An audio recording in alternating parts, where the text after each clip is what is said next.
warahmatullahi wabarakatuh.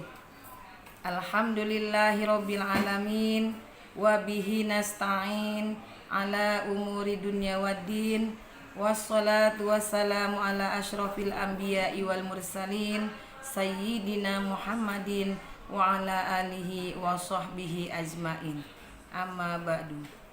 Qala Allahu ta'ala fil Qur'anil Karim, a'udzu billahi minasyaitonir rajim.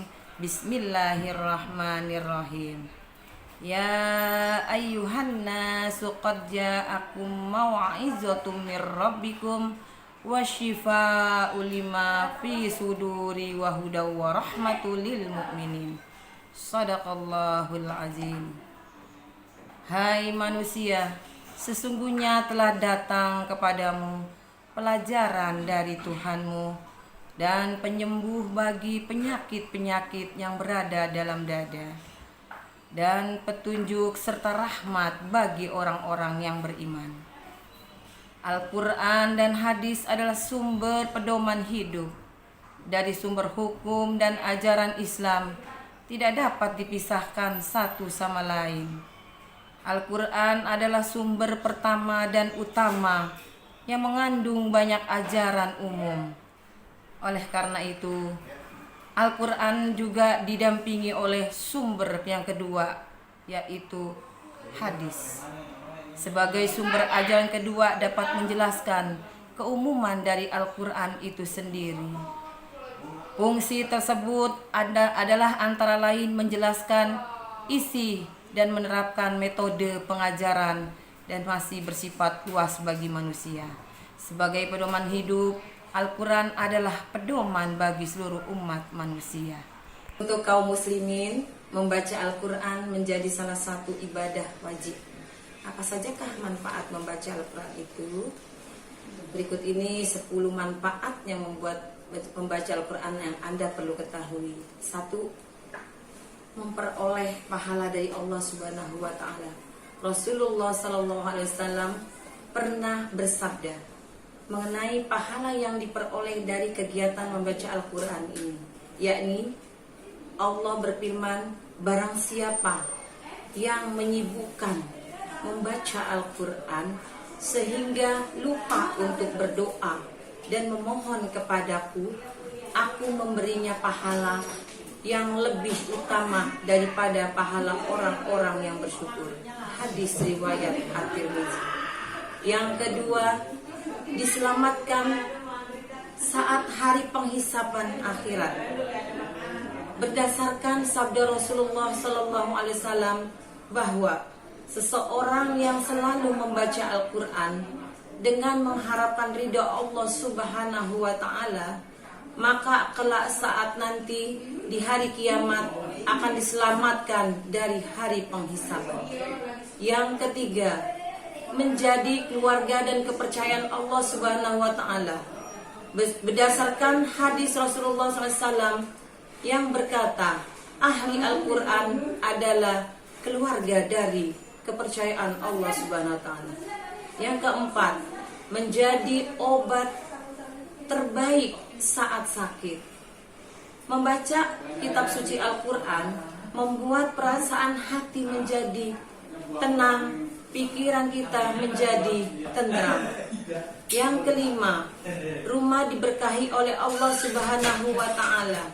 Rumah yang kita tinggali apabila sering kita bacakan ayat suci Al-Quran, maka akan selalu diberkahi oleh Allah Subhanahu wa taala apabila anggota keluarga yang berada di rumah selalu membaca Al-Quran. Karena membaca Al-Quran adalah rumah akan menjadi terang karena ada cahaya dari membaca Al-Quran tersebut. Amr bin Al-As berkata bahwa setiap ayat dalam Al-Quran merupakan tingkatan di surga dari pelita di rumah kita. Yang keenam, dijauhkan dari setan. Setan dan jin merupakan makhluk Allah SWT yang selalu menggoda kita, senantiasa selalu menggoda keimanan kita. Namun hal tersebut dapat kita cegah dengan membaca Al-Quran. Bahkan ayat Al-Quran terkandung di dalamnya, kitab suci Al-Quran juga penangkal sihir atau kejahatan-kejahatan yang lainnya.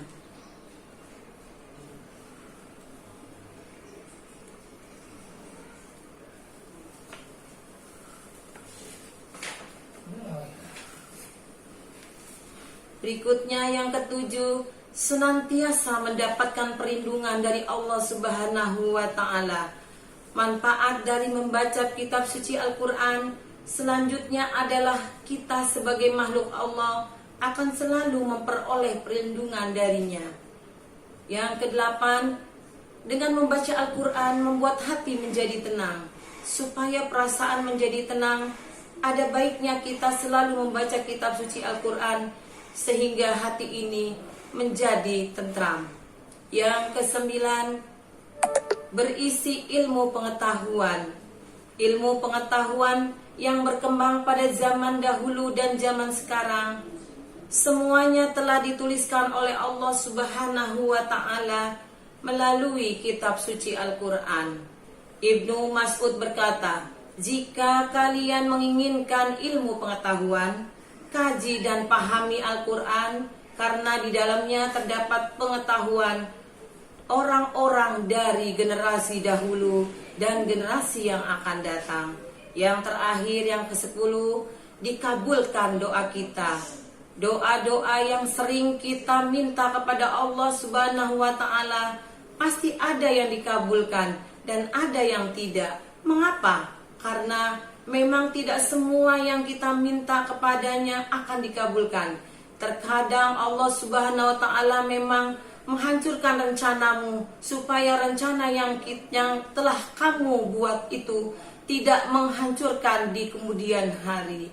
Sa'ad bin Abi Waqqas meriwayatkan bahwa Rasulullah SAW bersabda, doa di kitab Al-Quran Zunnun, Nabi Yunus AS ketika berada di dalam ikan paus adalah membaca doa, La ilaha illa anta, subhanaka inni kuntu minaz zalimin. Tiada Tuhan selain Engkau, Maha suci Engkau, sesungguhnya aku termasuk orang-orang yang menganiaya diri sendiri. Jika seorang muslim berdoa dengan ini untuk memohon sesuatu, Allah pasti mengabulkannya. Hadis riwayat At-Tirmizi dalam Al-Hakim. Demikianlah ceramah yang saya sampaikan pada kali ini. Semoga teman-teman semua, pemirsa semua bisa mengambil hikmah atau makna ceramah dari dan mengimplementasikannya dalam kehidupan nyata. Saya akhiri, wabillahi taufik wal hidayah. Wassalamualaikum warahmatullahi wabarakatuh.